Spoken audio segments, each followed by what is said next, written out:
Kaixo, ongi etorria datuak ditugunean ondoren maiztasun taula batean sartu behar ditugu. Eta lehenengo bi zutabeak derrigorrezkoak dira aurrea jarraitzeko. Orduan, zer da isa? Isa aldagaia da. Zer galdetu dugun?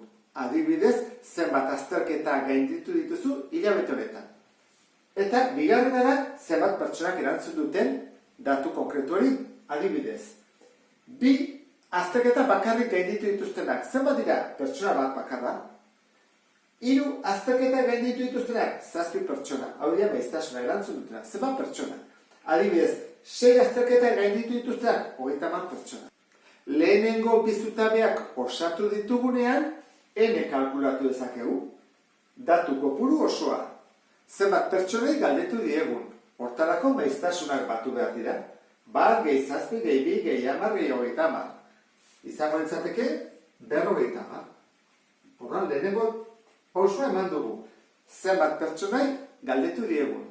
Hurrengo zutabea maiztasun absolutu metatuarena da. Hemen azaltzen den bezala. Hori nola kalkulatzen da? Hemen batu egin behar dugu, batukaria da, eta egin behar dugu maiztasunak batu. Adibidez, 2 edo gutxiago gainditu dituzten ikasle kopuruak. Ikasle bat. 3 azterketa edo gutxiago gainditu dituzten ikasleen kopurua. Orduan dira, 3 gainditu dituztenak eta 2 gainditu dituztenak. Batu behar dira biak, 7 bat, 8. 4 edo gutxiago gainditu dituzten azterketa kopurua. Zenbat ikasle dira? Badira, hauek, hauek eta hauek. 10. Bi eratara egin daiteke. Batu daiteke 1 gehi 7 gehi 2, edo bestela 2 aurreko guztiei batu. Adibidez, hurrengoa hemen zenbat da? Egin daiteke 1 gehi 7 gehi 2 gehi 10, edo nahi bada aurrekoari batu 5 gainditu dituztenak, 20. Eta azkena, 30 gehi 20, 50. Zenbaki hau eta hau, ez bada berdina, gaizki egin dugu. Joan behar da batutzen. Hurrengoa, maiztasun erlatiboa txikiz dago. Hori nola kalkulatzen da? Egiten dena da, hartzen dugu maiztasuna eta zatitzen dugu datu kopuru osoarekin.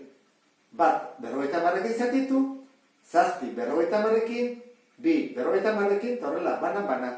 Erresago egiten da kalkulu horri batekin. Ze formula jartzen zu eta arrastatu egiten da, ezta? Hemen kalkulagailuarekin egingo dut azkar asko. Ateratzen zaizkigun zenbaki guztiak izan behar dute bat baino txikiagoa. Ze hau, edozein zenbaki baino handiagoa delako. Zenbat ematen du denen batura?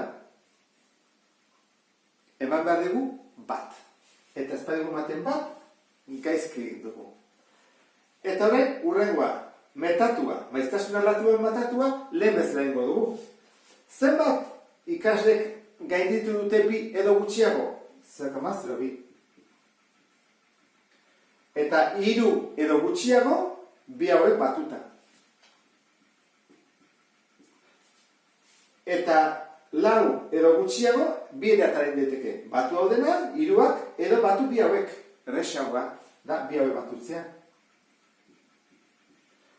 Eta hurrengoa 40, eta hurrengoa ateratzegu 1. Ez bazegu 1 atatzen, gaizki egin dugu. Aurrerago ikusiko dugu maiztasun erlatibo metatuak zertarako erabiltzen diren, adibidez, posizio neurrirako, kuartilentzako, medianarentzako eta bar. Eta bitartean, maiztasun erlatiboa zertarako erabiltzen da, adibidez, ehunekoak ateratzeko. Nik hartzen badut 0,02 eta egiten badut 200, lortuko dut 102.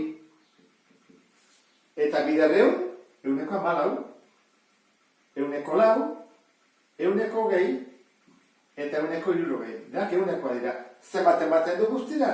100. Maiztasun erlatiboa erabiltzen da baita ere sektore diagrama egiteko. Guk, bali badugu zirkulu bat, jakin behar dugu, zenbat gradu eman sektore bakoitzari.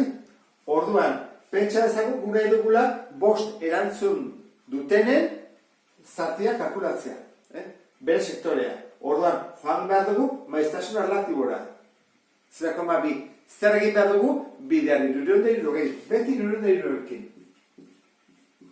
Ordan, hauek bidertzerakoan 360ekin, ateratzen zaigu zenbat gradu izango dituen datu horrek.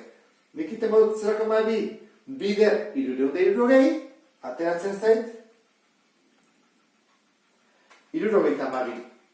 Orduan, nik badakit, hartu badu dela, 72 gradu, eta hori izango litzateke 5 erantzun dutena.